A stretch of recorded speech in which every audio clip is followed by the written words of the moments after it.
I completely turned my life around in 30 days and it's so crazy, and I'm telling you that you can too. Hey, I'm Jeanette and welcome to my channel. I make content about healing, self-love, sobriety, mental health, and what it really looks like to rebuild your life one day at a time. We keep it real between the highs and the lows and all the in-betweens of life. And I'm not here to show you how to be perfect. I'm here to show you how powerful it is to just start and give it a damn try, even when life is a little messy. So if you're ready to grow, glow, and get honest, you're in the right space. Because 30 days ago, I was a totally different person than I am now. I knew I had potential to do so many great things and to be amazing, but I was stuck and I was so mentally, physically, everything just like drained in all sort of ways. And I was caught in this, I'll start tomorrow. And I was slowly going back into a version of myself I didn't want to be and drifting farther away from the version of me that I wanted to be. I wasn't moving my body, I wasn't eating what I needed to, I'd stay up late and then feel groggy and sleep in the morning, yada yada yada, all the bad things that we don't want to be doing. I wasn't being honest with myself and I wasn't growing and I was stuck. I was falling apart. And then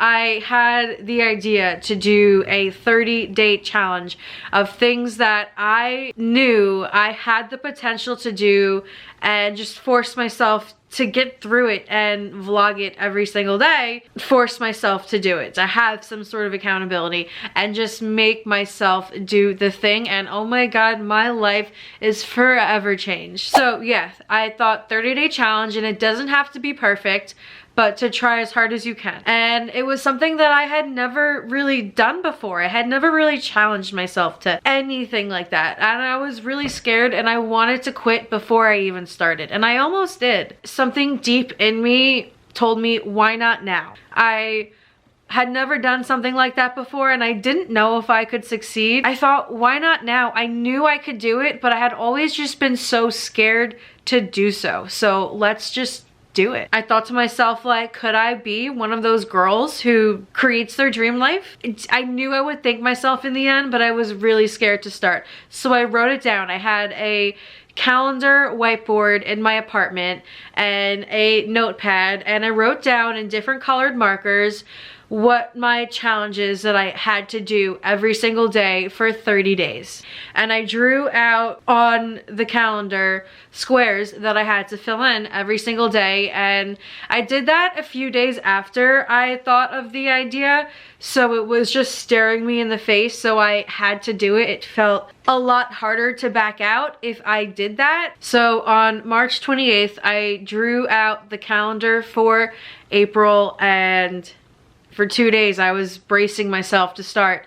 And then April 1st came and I got going. So my challenges were I had to get out of bed by 8 a.m. and I had to journal one full page in my journal that I have, and spent an hour working on YouTube because I would love to make it a career of mine. And then I ended up spending way longer than an hour every single day on YouTube work because it was a lot of editing. And the hardest one was to get 10,000 steps every single day, but I pretty much did it.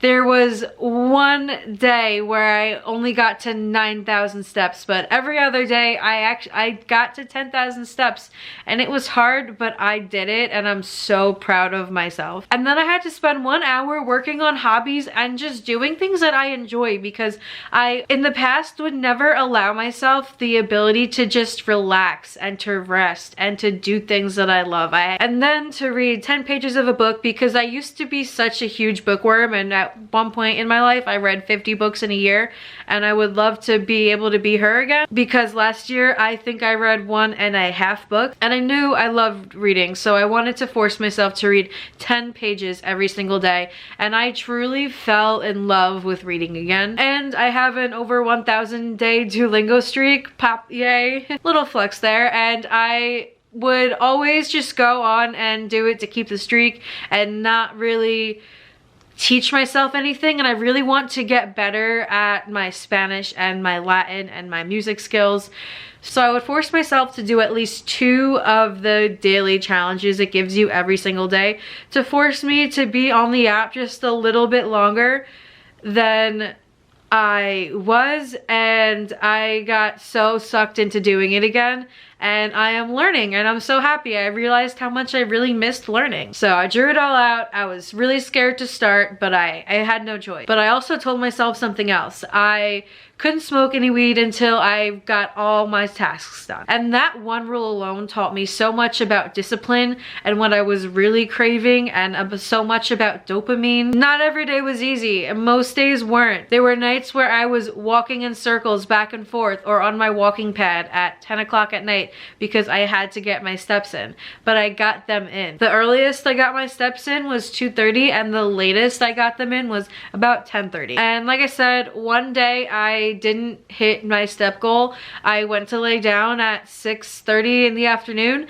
and I didn't get up until 8 o'clock in the morning the next day, and I was only at 9,000 steps.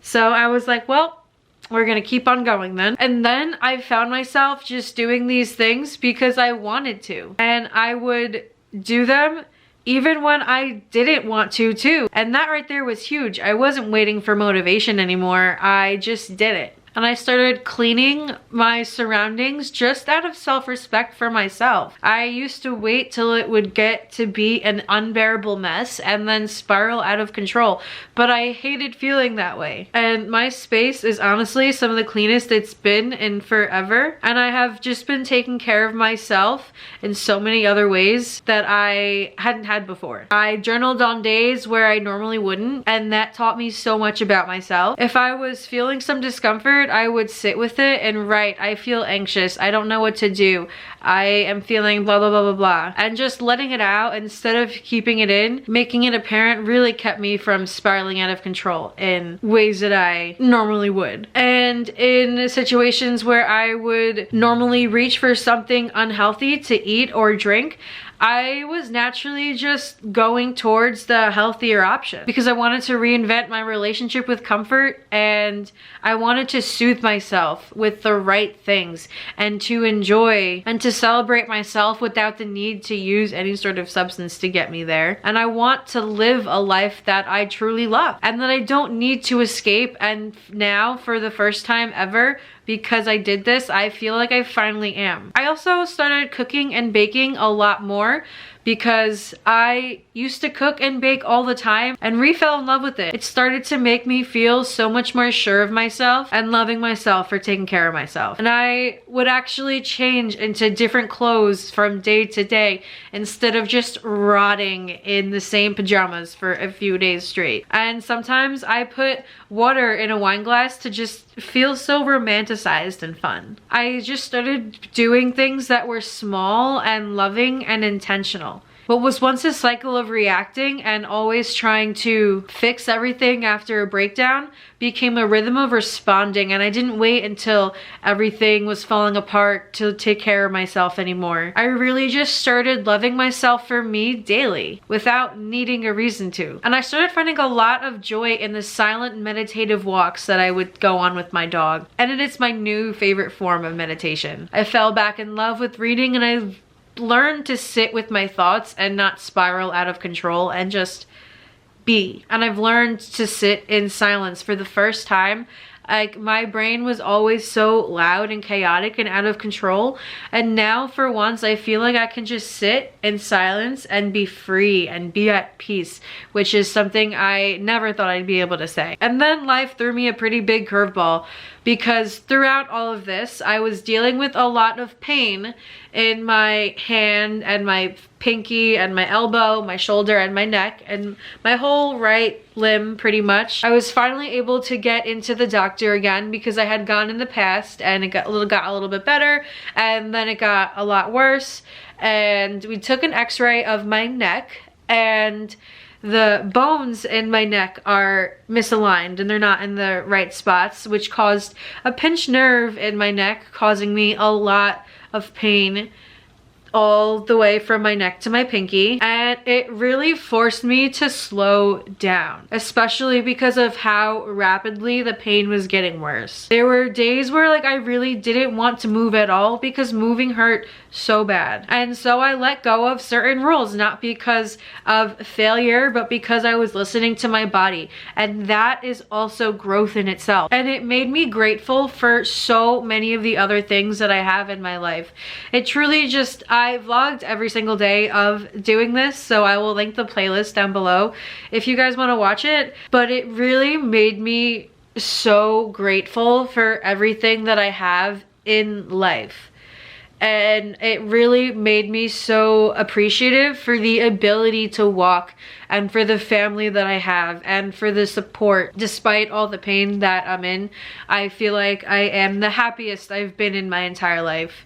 And it never would have happened if I didn't do this challenge. When I messed up, I didn't bully myself like I used to. I didn't spiral into self-destruction. I just kept going. I literally talk to myself like I'm a child that I love, my younger self. I'd pick one thing to do and that would just lead to another. And I really learned that showing up doesn't always mean doing everything. Sometimes it just means to be gentle and to rest without guilt. I used to see like taking a 2-hour nap on the couch such a bad thing, but it's not a bad thing. I learned that we need to rest without guilt and that healing is not linear and it goes up and down. And I'm sure a lot of people are thinking, oh, if you walk 10,000 steps for 30 days, I'm sure you lost weight. No, I didn't lose weight. I actually gained weight in the past 30 days, which I'm really shocked by. But despite the fact that I gained 8 pounds in the 30 days that I did this, when I really thought I'd be losing weight, I am still the happiest I've been in my entire life because the number on the scale doesn't really matter. It's how you feel that really matters. By day 30, I wasn't just doing the challenge anymore. I was the challenge. It was the challenge to be the best me. The version of me who takes care of her space and spoils the crap out of her pets and animals and people that they love, who meditates because it makes me just feel peaceful. I literally felt like myself again for the first time ever. Only just more grounded, more grateful, and more me. And the only things I'd really do differently this time if I had to do it all again is to rest more intentionally. And I really would like to create a mood tracker for myself because another part of this challenge that I can't believe I haven't brought up in this video yet is that I have borderline personality disorder. So I halfway through this challenge made it about how rapid my mood swings were with my BPD. So I really want to make a mood tracker and I want to be more creative with my hobbies and more fun. And if you're still watching this and you feel stuck or tired of starting over, this is your sign to just start. Not to be perfect, but to just start and make a little bit of progress. And choose one thing to truly stick to just start. Whether it's steps, journaling, stretching, one thing, stick with it. You don't need to change your whole life overnight, but every day that you choose yourself, something shifts. Forgive your mess ups and don't aim for perfect. Aim for progress, add joy, not just routine. And track the little wins because they're gonna remind you of how far you've come. I have a 5-year journal that I love and it's my first year using it and I'm really excited to see my progress over the next few years because it reminds you of how far you've really come when your motivation dips, because if you've come this far, you can go so much further. You can change your life even when it's messy, even when you fall. All you have to do is keep going. This challenge didn't just change my habits, it changed my heart. And I'm not done. This is just the beginning. So thank you guys so much for watching. If you watched all the way to the end of this, feel free to watch my 30, well, I stopped it early because of my neck pain. I am so thankful for you guys for being here and I'll see you guys soon.